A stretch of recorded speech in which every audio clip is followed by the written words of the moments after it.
nhớ rộng trò ít trồng nhẹ gì cái tiền trả thiết trồng phong trồng dư cho nó thật tù rong xiết tọt giải này cho tù xí cho ti cho các là một cộng đồng xóa sự nhớ trồng nó là đùa thiết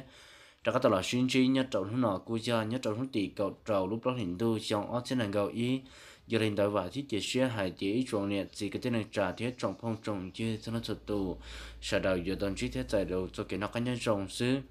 nhất trào lúc sau trên nhau nó cũng cũng ba tàu lên đó ở bên sở sự dự cho là thả thiên thuộc hệ đó bên sở tàu bảo vệ đùa nhất trào lúc nào chứ sáng đại giờ là thả cho tại tụ các món sĩ kỳ nhất rồi tới chờ là chùa nó thế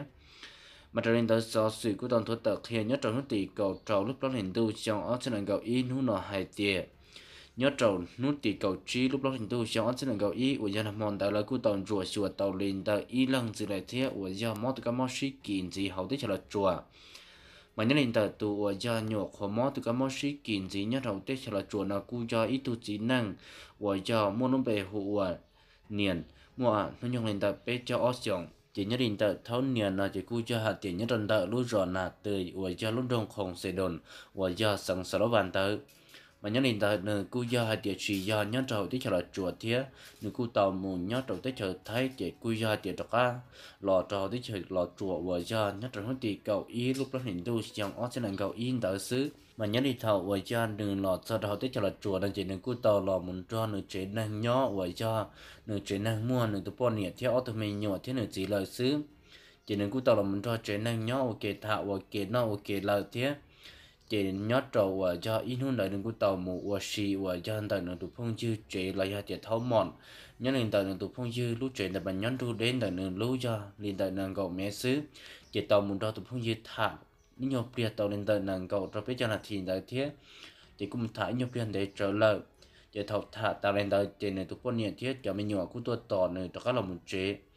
chỉ thầu và ra nửa là cho chỉ tới lòng một tròn hướng tỷ cầu bé lúc đó liền đu xong ở trên lần cầu yên tạo chỉ nửa mà lấy tua muốn chi dù không nhất lần tại ta là và ra nhất lần tại lúc trong không sẽ đồn đại thiết chỉ nhớ đi thầu và ra nửa tụ bọn nhiệt thiên nửa tàu tua một gió không liền tại chỉ cúi ra hạt tiệt cho chữ rò là cho này bán nhất lần tại lúc ròn tại cú tàu hù tròn nửa hai tiệt còn nửa cho các lò chỉ lấy một lần cho nửa thả men chỉ nhớ đi thầu và ra nửa cho các lò sao chỉ cúi ra tiền này bán nhân cho và ra cứ không mò cho giữa tôi muốn được cho mũ và cho cả tuổi chia thế hai tiền nhất định tại nơi nhỏ khó lò tới chợt thấy lò thì nhất định tại xin nó nhất định tại tới chợt thấy ta tổ mua cá mò sĩ kỳ và cho nó hoàn tụ chủ thế nhất định tại cứ không mò thế để tổ muốn được cho một đôi bể chế cả tuổi và rồi cho mình chuột chuột hai tiền sẽ nửa bỏ mua từ cá mò sĩ kỳ nó đi trả thế chỉ thầu và do là muốn cho một cái tuổi chia và do tao lên tại ở nhon nu sự chỉ là muốn nổi chuột chuột ta chỉ cú cho thì nhớ lên tại tháo niệm nó cú mò từ cá mò sĩ kỳ nó lại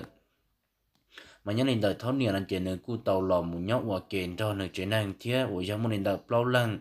và giờ nơi tụ bọn niệm theo tụi mình nhọ thế này gì đó là mình đời nơi cú tàu lò một nhiều không và giờ nhớ đến đời cho hắn vợ thiên đạo đầu tê hắn mua không uốn non tàu lên đời nàng gọc bé lăng thế muốn đến đời cậu gì lăng bọn niệm chỉ nhớ đến đời tụ và giờ này tàu mình đó thả và kể và giờ và xin đời nhớ đến đời tụ phong dư chế mua luôn bèo và thao mòn mua hơn trong nền tảng bé cho truy chọn đời này cũng tồn cho và cho thao niệm nó thả và kê thế chỉ nhớ nền tảng cho và cho tồn cho này thả và kê nó chỉ cũng cho hai tiền trả lời họ món cá món xí kỳ để trả thế cho nền tảng cho cứ không món thì tàu muốn lại cho mình chuột chuột hai tiền sẽ bấm từ cá món xí kỳ nó để trả thế cho nền tảng nhớ nền tảng xí nó nhớ nền tảng thao niệm nó chừng nhớ tròn đời chỉ không món và cho nhớ nền tảng đủ sẵn sẵn bàn đời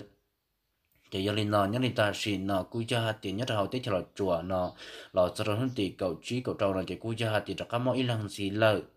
nhớ linh ta thấu niệm là gia tù mó và gia tù trang thi và gia trí cho plong đời chỉ do linh ta nhớ trâu ta xin nó nhất là hậu tết cho lọ chùa nó cũng tàu mua linh ta trí cho plong đăng lợi và gia tàu mó từ các món sĩ kỳ thế nhớ linh xóa sự chuẩn gì nó cúi cho ít ra xóa sự và gia cú cần cầu thiết và gia nhất trâu nó thì cầu trâu lúc đó hình tu xong ở trên cầu y nòn tại sở sự của tàu mất cha hai tiền nhất trong hôm thì cầu trâu nó cụ tàu mua và do ở từ lòng cầu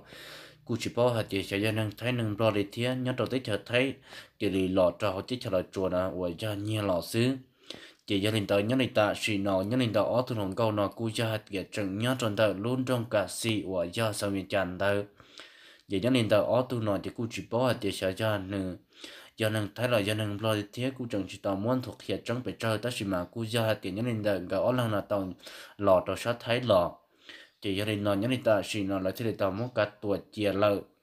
mà nhớ đến ta ở tu nó mà cũng chẳng chỉ tao bao hạt tiền bộ mua tụ cái món xí kỳ nó đi trả thế sau đó ô đi trả cái thế kia sát thái lọ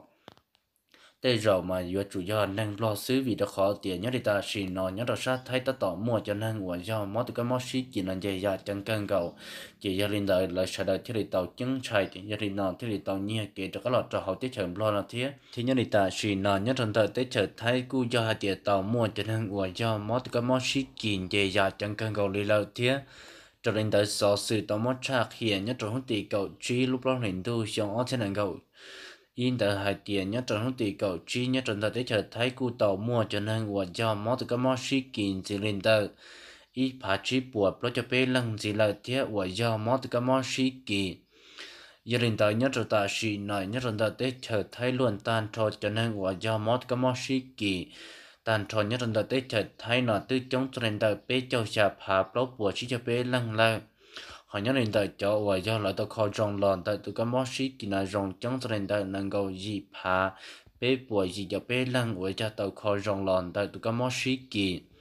họ nhớ đến tại chỗ và do tàu ta lúc năng cho xìa lòn tại tụi cái món xí kỳ nhớ đến tại để chờ thấy là chống cho nên tại cho chậu xà lăng mà gia đình tại nhớ đến tại xì là nhớ đến tại để chờ thấy cô cho hai tiền cho cá mua cho năng và do món tụi cái món xí kỳ là chơi ra chẳng cần cầu lại chỉ gia đình ta nhớ lại ta chỉ nói nhớ rằng ta chọn năng ngoài cha nhớ rằng họ tích chọn lo là tích chọn là chùa nào ít xếp hơn tôi mua họ lử là mua do nhớ rằng tích chọn thấy thì để tàu kia cho các lọ cho họ tích chọn lo thì là uổng tàu tích chọn lo cho các mua các món xí kỹ đồ thế chỉ gia đình ta nhớ đến ta cho ngoài cha tàu kia nhớ rằng sao tích chọn thấy cho các lọ cho họ tích chọn là chùa nào cũng ra tiền tàu mua nên ta ở bên lăng là thế ngoài cha mua các món xí kỹ gì nhớ rằng tích chọn là chùa thếส่วนgì nào giờ lúc tích chọn India nhất là ta chỉ nói nhất là ta tới chạy India cú gia hai tiệt tàu mua cho nên của do món từ cái món ship kỹ năng chạy chẳng cần cầu lấy lại trời liên tại sao sự nhiều Delhi của gia nhất là ta tới chạy India của tàu mua cha nhất là hướng tỷ cầu chỉ lúc đó hiện tu xong ở trên cầu in tại hai tiệt nhất là ta chỉ nói nhất là ta tới chạy India cú gia hai tiệt tàu mua cho nên của do món từ cái món ship kỹ năng chạy ra chẳng cần cầu lấy lại nhất đầu tiên nô sư từ mót trong cho nên tại Ocean xả bùa bé cho chua lăng của do mót cái mót sĩ kỳ giờ hiện tại nhất trong tại tới India nó cũng cho ít lúc tới chợ của do nhất đầu tại xin nào của cho một cho nên mót cái mót sĩ kỳ nó chạy chẳng chập là tới xin bà nhất hiện tại lúc tới chợ India nó cho nên riêng do hạt tiệt tại cơn cầu lên thế từ mua tụ cái mót sĩ kỳ nó trong bộ đi nó lại cũng do hạt tiệt chẳng mua cho nên của do tôm mua xì của do tôm đá đê nhất trong tại tụ nhiệt đêของขาว่าย่อnhất trong tại tới chợ India tới cho nên tại thế này trâu tới chợ India mua cho nên do món thì có món xí kỳ nhất trong nên chúng ta chỉ nói trong cho nên ta chụp lo lắng tờ lưng năng lại do tàu món thì có món xí kỳ mà cho nên tại nhất là ta chỉ nói nhất trong tại tới chợ India cú do ít lúc tới chợ do mua cho nên do món thì có món xí kỳ trong chập rồi lại thế cú do anh đã thi on tới lúc căn tu nó lại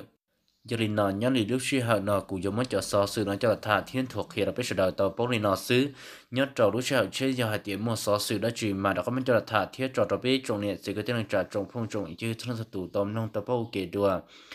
nhớ đi chọn gì là cũng thích giờ xưa hai tiếng trồng này sẽ có thể là trà trồng phong chứ thân thật tụ nên sẽ đời cùng cụ thọ bí làm sao thọ sau nọ sẽ đời giờ tàu chí thế tại rồi số cái nó khác nhau trồng xứ và trồng tàu